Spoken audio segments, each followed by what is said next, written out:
Essays on Untouchables and Untouchability Social by Babasaheb Ambedkar. Chapter 2, Part 34. The diagram shows the different classes of castes one above the other. This is done to mark the hierarchy, which is an important feature of the caste system. I have described the two classes of the Savarna castes as high-class castes and low-class castes. But I have not described the other two classes of Avarna castes as lower-class castes and lower-class castes. In a sense, this would have been correct. In general social esteem, they are no doubt lower and lowest in status. But in another sense, this would not be appropriate. The terminology of high, low, lower, and lowest assumes that they are parts of one whole. But are the Avarna caste and the Savarna part of the same whole? They are not. The primitive and criminal castes were not in contemplation when the plan of the Varna system, the parent of the caste system, was laid. Consequently, nothing is said about their status and position in the rules of the Varna system.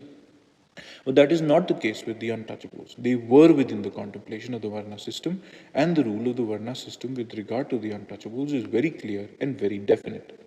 The rule, as laid down by Manu, the Hindu lawgiver, is that there are only four Varnas, and there is not to be a fifth Varna.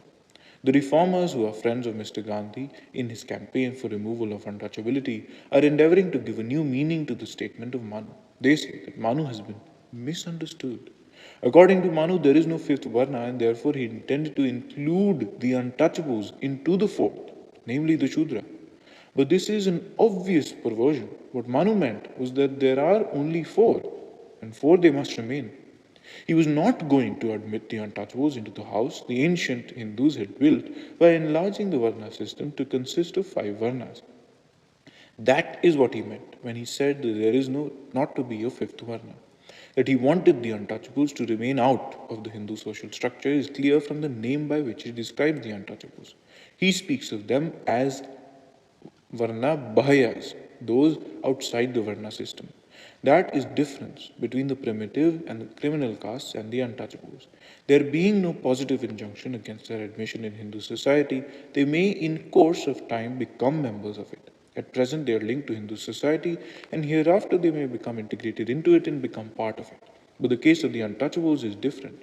There is positive injunction against their incorporation into Hindu society. There is no room for reform.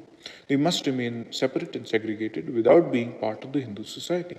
The untouchables are not a part of the Hindu society, and if they are a part, but not of the whole.